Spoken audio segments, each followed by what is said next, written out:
40 ఏళ్ల అనుభవం. తమ్ముళ్ళు, ఇవన్నీ కలిసిన తర్వాత జగన్మోహన్ రెడ్డి ఒక లెక్క అని మీకు తెలియజేస్తున్నా.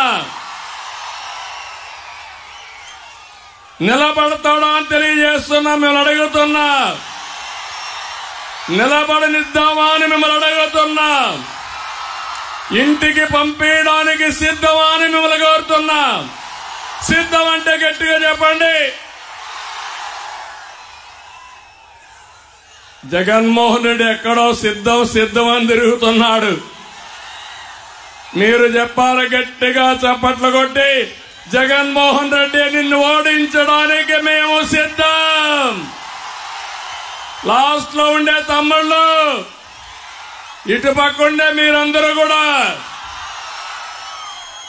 తమ్ముళ్ళు, ఇప్పుడే ఒకటే చెప్తున్నా జగన్మోహన్ రెడ్డికి, ఈ సభ చూసి చెప్తున్నా, మమ్మల్ని అడ్డుకోవాలంటే సైకిల్ స్పీడ్ వేస్తాం, తొక్కుకుంటూ వెళ్లిపోతాం. పగలగొట్టాలని చూస్తే గాజు గ్లాసు మరంత పదునెక్కుతుంది. నీ గుండెల్లో గుచ్చుకుంటుంది. ఖబర్దార్, జాగ్రత్తగా ఉండు.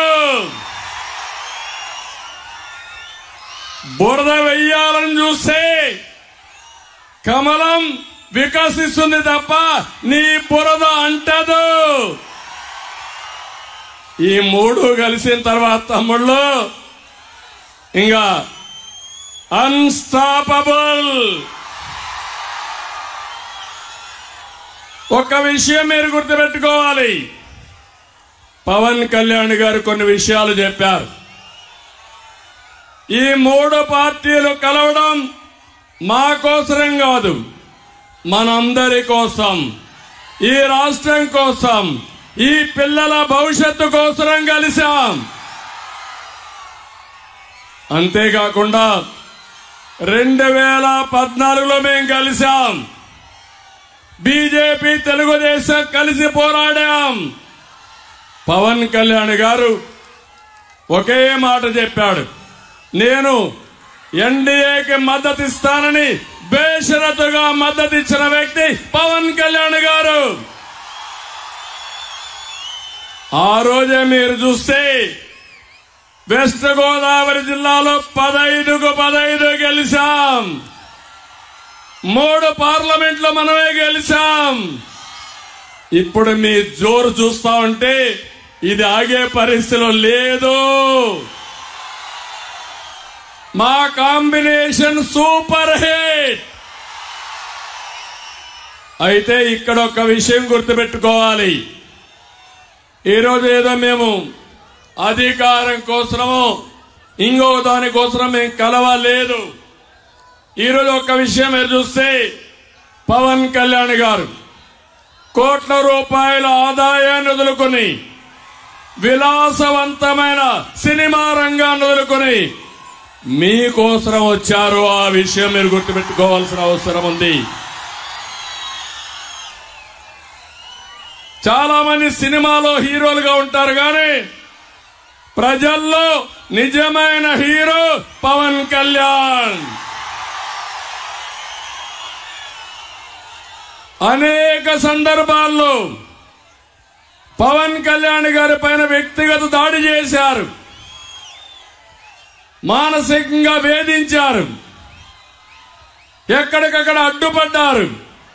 కానీ వారిని చూసినప్పుడు నాకు అనిపించింది, మడమ తిప్పని నాయకుడు పవన్ కళ్యాణ్ గారు.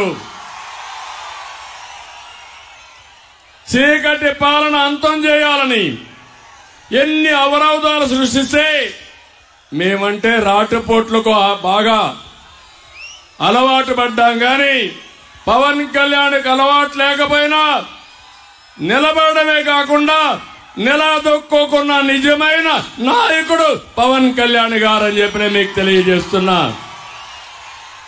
ఈరోజు ఒక్క విషయం మీరు అందరూ గుర్తుపెట్టుకోవాలి.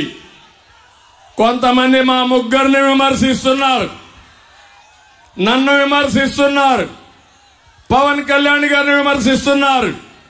బీజేపీ నాయకుల నుండి పురంధేశ్వర గారిని, నరేంద్ర మోడీ గారిని కూడా బీజేపీని విమర్శిస్తున్నారు.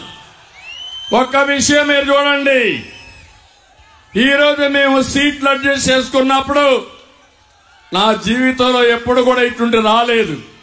ఈ నిడదవోలో తెలుగుదేశం పార్టీ సింబల్ లేదు ప్రస్తుతం ఈ ఎలక్షన్ లో. ఒక పక్కన బీజేపీ అభ్యర్థి పురంధేశ్వర గారు ఇక్కడ ఎంపీగా నిలబడుతున్నారు. ఇంకో పక్క దుర్గేశం గారు ఎమ్మెల్యేగా నిలబడుతున్నారు. మొట్టమొదటిసారిగా తెలుగుదేశం పార్టీ రెండు పార్టీలను సపోర్ట్ చేసే పరిస్థితికి వచ్చాం. ఈ పరిస్థితి నాకే కాదు, మిత్రుడు పవన్ కళ్యాణ్ గారికి కూడా వచ్చింది.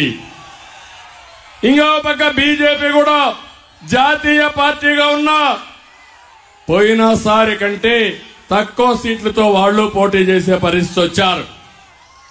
మేము త్యాగాలు చేశాం. రాష్ట్రం కోసం మేమందరం కలిసి మేము ముందుకు వచ్చాం. మావి 3 జెండాలు. జెండాలు 3 అయినా అజెండా ఒకటే. అభివృద్ధి, సంక్షేమం, ప్రజాస్వామ్య పరిరక్షణే ధ్యేయంగా 3 జెండాలు కూడా మీ దగ్గరకు వచ్చాం. నిండు మనసుతో ఆశీర్వదించమని మరొక్కసారి మిమ్మల్ని అందరినీ కోరుతున్నా. ఇక్కడుండే 3 పార్టీల కార్యకర్తలు నేను ఒకటే చెప్తున్నాను, ఇక్కడ తెలుగుదేశం పార్టీ సింబల్ లేదని, సైకిల్ సింబల్ లేదని మీరు అధైర్యపడితే రాష్ట్రానికి నష్టం. ఇంకో నియోజకవర్గంలో జనసేన గ్లాస్ గుర్తు లేదని వాళ్ళు అధైర్యపడితే అక్కడ పార్టీకి నష్టం. ఇంకోది ఇక్కడ బీజేపీ వాళ్ళ పార్టీ సింబల్ లేదని వాళ్ళు కూడా అధైర్యపడితే ఈ అలయన్స్ కే ఫ్రంట్ కే నష్టం. నేను ఒకటే మిమ్మల్ని అందరినీ కోరుతున్నా, ఈ రాష్ట్రంలో ఉండే మీ అందరిపైన మనందరిపైన ఒక చారిత్రక బాధ్యత ఉంది. జగన్ చేసిన విధ్వంసానికి, చేసిన అప్పులకి, తప్పులకి ఇప్పుడు రాష్ట్రం ఒక వెంటిలేటర్ పైన ఉండే పరిస్థితి వచ్చింది. ఈరోజు